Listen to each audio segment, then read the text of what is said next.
Hey there, boxing fans around the world. Thank you once again for joining us on another special episode featuring Christian from the Friday night panel, where we talk about the Olympics, in particular boxing at the Olympics that are going to be occurring this July in Tokyo.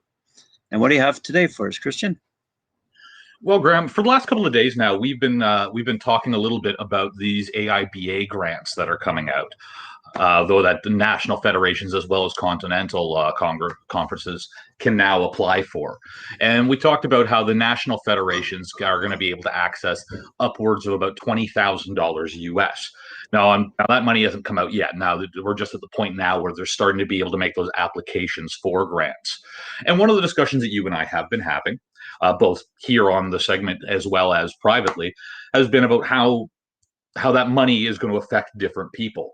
And we've said before that, for us or our friends in Britain or something like that, that an extra $20,000 in the kitty may or may not make a difference. But where's that money going to go for in countries where they have still developing their national boxing program? And to kind of underline what we've been talking about, I came across a story this morning that I wanted to share with you. So currently, the Boxing Federation of Zimbabwe is appealing to the corporate world as well as well-wishers to assist in raising $2,000 US in order to send its technical director, Stephen Masiabumbai, to a high-level course in Dubai. Now, Masiabumbai has been shortlisted for a 10-day high-level International Boxing Association 3-star referee and judge course that starts on Friday in Dubai. You guys will remember we had a 3-star AIBA judge here on the show a couple of weeks back, Jennifer Huggins. There's not that many of them around. So, and this course is going to cost them a couple of $1,000s. They just don't have at this point in time. Let's see. Where do we go here? There we are. So Arvind Mata, the Zimbabwean Boxing Federation Secretary General, said, "This is an elite course that will enable a Zimbabwean official to qualify to officiate even at the Olympics. However, though, since this is not an International Olympic Committee event, participants do have to pay their own course fees and airfare, which add up to about $2,000 US. We're appealing to the corporate world and well-wishers to help us raise that amount so that the Zimbabwe Boxing Federation's technical director attends. This is good for the sport of boxing as a whole." Now, Masiabumbai has to leave the country by Thursday to join the 26 other participants drawn from Africa, the Americas, Asia, and Europe. Participants were selected from the 201 federations affiliated with the AIBA. So Africa has 7 prospective 3-star referees and judges. Masiabumbai from Zimbabwe, Zambia's Darius Kabwe, Godfrey Piercy from Botswana, and the Egyptian pair of Mohammed Kamal Abdusalam and Mustafa Ismail Abbas, as well as the Tunisian duo of Halmi Sase and Sarah Boulel, who are set to attend this course. So expanding the number of 3-star AIBA referees and judges on the African continent. So this is what we've been talking about, Graham. Now we're talking, this isn't a big sum of money, at least not what we would consider a large sum of money here in the West at all. We're talking, that's a couple of grand. My muffler broke in my car a couple of weeks ago. That cost me $1,000. And you go, oh, well, that's just, that's living expenses. You sign, you write it off, and you keep moving along. $2,000, though, is now the difference between having a 3-star AIBA judge in their stable or not. So if anyone out there in the boxing world or anyone out there watching has an extra couple of grand lying around in their back pocket and wants to do something good for the sport of boxing, and specifically the Zimbabwe Boxing Federation, get in touch with the ZBF, and they would be happy to hear from you before Thursday. Moving on from there, though, Canadian boxer Mandy Bujold, the voices lining up behind her are growing again. So Mandy Bujold now has the Canadian Heritage Minister, Stephen Guilbeault, in her corner. Guilbeault, who oversees amateur sport here in Canada, has sent a letter to the International Olympic Committee and its president, Thomas Bach, asking for the IOC to reconsider its stance and give the 2-time Pan American Games champion a spot at the upcoming Tokyo Olympics. Bujold's fate, as you guys all know, is currently lays in the hands of the Court of Arbitration for Sport after her qualifying tournament was scrapped due to the pandemic. So Bujold and her lawyer, Sylvie Rodrigo, originally lost their appeal to the IOC earlier this month, leaving the court for arbitration for sport as her last chance to box in what would be her final Olympic Games. Gilbo wrote, I would like to take this opportunity to extend my full support for Ms. Bujold's inclusion in these games. Sorry, let's see here. The government of Canada is committed to creating an environment in which women and girls can safely and confidently engage in all sports at all ages and at all levels. Much like the International Olympic Committee, we have set a target to achieve gender equality in sport, and we fund research to increase the representation and participation of girls and women in sport. A critical part of that inclusive and encouraging environment is ensuring that inspiring women like Ms. Bujold can achieve the same accolades as their male counterparts, regardless of their family status. The decision by the International Olympic Committee to consider rankings only for 3 events held during an 11-month period in 2018 and 19 as qualifiers for the Tokyo Games represents a huge systemic failure. Making the decision to become a mother in 2018 should not penalize Ms. Bujold from having the opportunity to compete in the Olympic Games. Based on the specified timeframe decided retroactively by the IOC, a time frame during which Ms. Bujold was pregnant and then on maternity leave caring for her newborn child. So Gilbo went on to say that the Tokyo Games won't be the same without the 33-year-old Bujold, who was previously ranked number 2 in the Americas. He says, purely from a boxing perspective, the tournament in Tokyo will not truly be world-class without Ms. Bujold involved. With 2 Pan American gold medals and a 5th place finished at the Rio 2016 Olympiad, Ms. Bujold is a proven, fierce competitor. She is a trailblazer, a champion, and an inspiration to many. So, the number of voices kind of lining up behind Mandy Bujold here and her hopeful spot within these games is growing, as we see. I haven't seen anything as of yet, and let me know if you have, Graham, but I haven't seen anything as of yet to indicate that this is actually going to make a huge difference for us, other than just furthering that conversation that we've been talking about for a while now.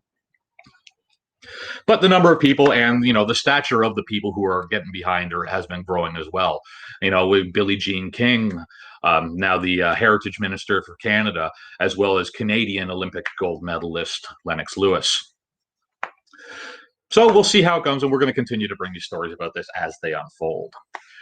So moving along, though, someone who did get some good news on this front as far as their qualification goes, Antiguan boxer Alston Ryan is going to be competing at the 2020 Tokyo Olympics after he was recently awarded a quota slot this summer for the summer's games by the governing body in the Americas.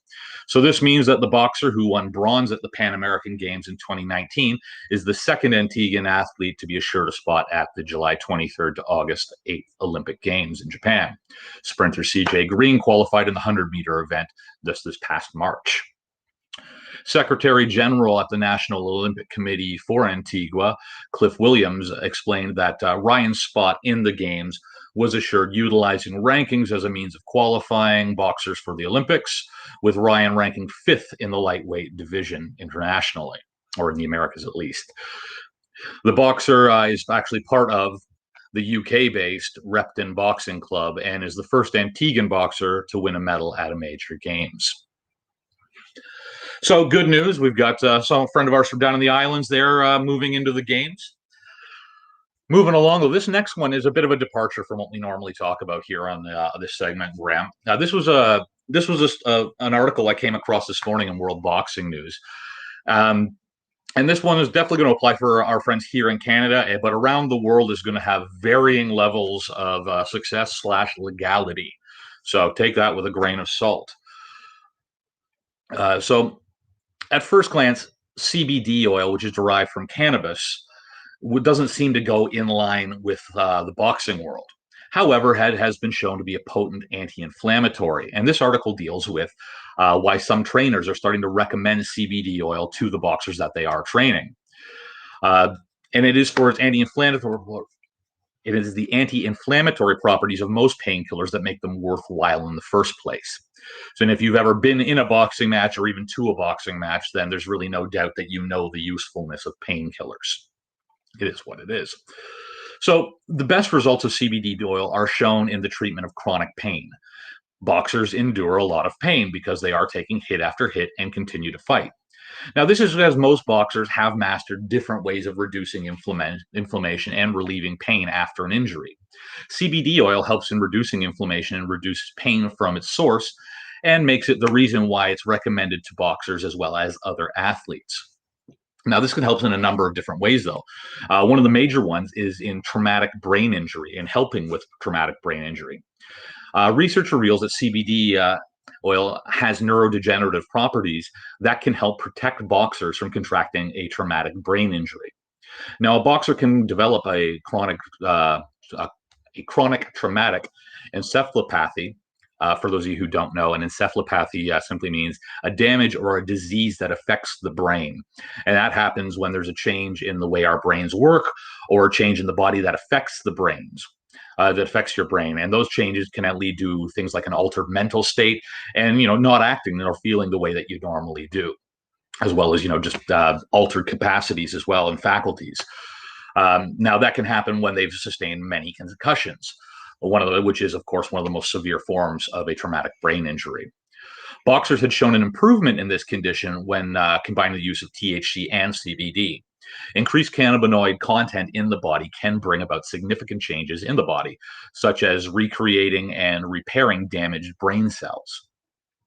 It can also help, it says here, with the nutritional value that boxers are intaking. So boxers involve themselves in extreme workouts, hence the need for foods that have a lot of nutritional value. CBD oils have been realized to contain most of the nutrients that are needed by boxers. Hemp oils used to manufacture CBD oils are rich in essential fatty acids like alpha-linolenic as well as linolenic acid. They are also a good source of proteins, as well as vitamin E and other health-enhancing minerals such as sodium, magnesium, sulfur, zinc, and iron. And finally, it can really help improve sleep. So one of the most important things for athletes, boxers not excluded in this by any stretch, is sleep.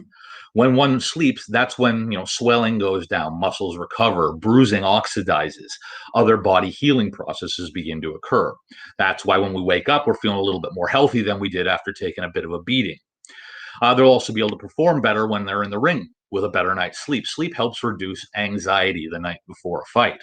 CBD oil also does have the added benefit on its own of helping to reduce anxiety. So those are a couple of the ways that that CBD oil can help, and as such, it is starting to be recommended more frequently to boxers. Now, I can't stress this part of this enough, though, for anyone who's watching. Before you start taking any kind of supplement or painkiller, regardless of whether it's over-the-counter, prescription, or if it's an all-natural not substitute, but help me with the word, Graham. I'm losing it. Supplement. There we go. I said it a moment ago. Even if it's an all-natural supplement, before you start taking anything that to go along with your training, we fully recommend that you do speak to, first and foremost, your doctor, physician, but also your coaches and your trainers as well. Certain substances are going to be, before you, depending if you're just training for fun, as opposed to if you're training with competition in mind. So if you're training with competition in mind, you also need to be fully aware of any and all approved / prohibited substances that may take you out of competition if they're found in your bloodstream. Also, depending on where you are in the world, like here in Canada, CBD oil is over the counter. I have 5 shops within a 10-minute walk of my home right now where I can go purchase it. Whereas where you might be watching this in other places of the world, this may be a prohibited, not just in sport, but a full-blown prohibited substance. So make sure you do your research before you get involved in anything. But if it is available to you and it is legal and it's okay with your trainers, it's something you may want to look into for part of your post-workout / post-training recovery regimen. But talk to the doctors first. I was muted there. That's why you weren't hearing me. Yeah, super good points. Scarlett Delgado had a nutritionist on a week or 2 ago on her show discussing various supplements that are and aren't going to be allowed. And I don't recall whether CBD was brought up in particular, but it's a great issue. I'm kind of curious. how that's going to flush out in the future. One of the comments from our boys over at Last Bell Boxing has weighed in on the Lithuanian tournament. It looks like we did not cover that one, Carl. I know you only caught the end of the show yesterday, which is good because you caught in time for me to take a poke at the English. But no, we did not. But our friends in the UK from the tournament in Lithuania brought home 5 golds, a silver, and 2 bronzes.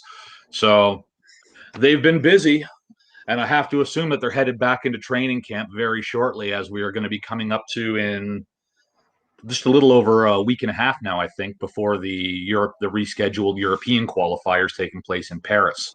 So I got to assume that everyone's going to be in recovery mode at this point in time. All right. There's one boxer in particular from UK I've got my eye on. I think his name is Callum French. It seems like he could go quite far in the Olympics. Anyway, that I know he did well in Lithuania at the Sukakes tournament. But yeah, sorry, I'm still stuck on CBD oil, quite frankly. So it's one of these, it contains no THC. It's completely beneficial on so many different levels. I'm surprised it hasn't come up more in the news and the headlines in terms of supplements that athletes are allowed to use these days. In the past, it was more on the chemically derived basis. Now we've got some natural supplements that obviously have various levels of benefit attached to them. So it's a good discussion, and I hope we get some professional weigh-in on that one. Well, like I said, I think a lot of the reason why we're only starting to see some of this kind of coming to light now, and we're starting to see people talk about it more often now, is that as we start to see, industrialized countries, such as ourselves, and it's happening in the U.S. as well, where they've legalized recreational cannabis. Because right now, the issue mainly in a lot of places in the world for things like CBD oil is where it's derived from. So even though it in of itself is non-psychoactive, and so, I mean, if you're taking CBD oil, you're not going to get high. You're not going to catch a buzz from it. Pardon me. So, but because of where it's derived from and the plant itself being a prohibited substance that is derived from in a lot of places in the world, anything that has anything to do with cannabis plant becomes a taboo subject, and people just back right away from it. The regulations around the prohibition of the plant has been kind of strangling or at least hobbling the research and development side of things on the non-psychoactive side of things. So as we see more places start to lighten restrictions on the total prohibition of cannabis plants, we're going to see more research and development going into the non-psychoactive side of things, and we're going to see more products start to come out as opposed to just oils. And now there's also there's sprays, there's there's fizzy drinks and things like that. Sparkling waters, guava, passion fruit, sparkling waters that are CBD drinks and things like that. So as we see more of a commercial element start to emerge, and we see everyday Joes starting to buy CBD products, as soon as the money's there, then the research is there, and then they start pushing more and more forward. Things like this are going to be consumer driven in the early days. And as it becomes more and more common, we're going to start to see it start to seep into other places in sport, and hopefully within our own community as well. It's great to see I have Big T in my corner. He's letting me know that Callum French is in fact not on the British boxing team qualified for the Olympics, but in fact he's in the same weight class as Luke McCormack. I think we're going to be able to, there's because I hate to do this, but we're going to expect good things from pretty much most of the British squad. I don't see too many first round losses from the British side on this, although we didn't see great things from the McCormack brothers at the last tournament we covered that they were in. I'm trying to remember which one that was off the top of my head right now, but that's an outlier. I expect big things from pretty much everyone across. You have Fraser Clark, you've got not Big T, obviously, you've got Ben Whitaker, as well as the McCormack brothers. That's on the guys side of things, and we've covered Karis Artenstall as well as Price and a few of the other female fighters from Britain before already. So they've got a strong side, and that's partially just having great boxers, but also that comes from having a really well developed boxing program. where you can take someone who is a decent boxer, an okay boxer, and you can put them through, tried, tested, proven training techniques with really good coaches, really good, trainers, and really good medical staff behind them. So a lot of it has to do with that infrastructure. We enjoy a lot of that infrastructure here as well. First story we talked about today, Zimbabwe. These guys are scrambling to raise $2,000 to get one of their officials to a course in Dubai. So the infrastructure goes a long way to taking what was already a good boxer, taking good boxers and making them better. So a lot of the behind, and they are the unsung heroes, really, at the end of the day, because we don't spend a ton of time talking about trainers and doctors and coaches and things like that. Our focus, as well as most of the people who watch us, their focus is in the ring, right? But we can expect big things because they've got a really good machine behind them. Yes, they do, and so do a lot of other countries. It's good. That's why I'm so looking forward to this Olympics. There's been a lot of changes, developments. Now you've got a proper group of people who are leading these various programs. The contribution that AIBA is putting towards developing nations. There's been a whack of really good things we've been reporting on over the past few months. A lot of input from around the world. Not just live in chat, but private messages that are sent to us, informing us what has been going on around the world in the various programs. So it's all good, all really good. I'm really excited about the Olympics this year. I know they're going to take place, and happy to see such a variety of boxing programs doing well, especially at these tournaments that are still ongoing, for example, in Europe, and also the big ones coming up very soon that we've been itching to talk about for some time now. Well, so the next big one coming, I would say, is the 18th. So on the 21st, so it's in 3 days' time. That's when we're starting off that the ASBC Asian tournament, Asian Championships in Dubai now, not New Delhi. I almost said New Delhi. Right. In Dubai, we'll be waiting to see if the Indian team gets their visas in time for that one.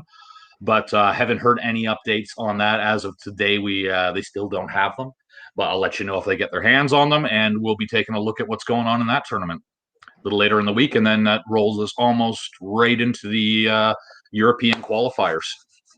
Right, exactly. So we've got a lot to discuss. Really enjoyed what you brought up today. That's pretty diverse material. I'm pretty sure our viewers are enjoying that as well. And we'll see you tomorrow. Sounds good?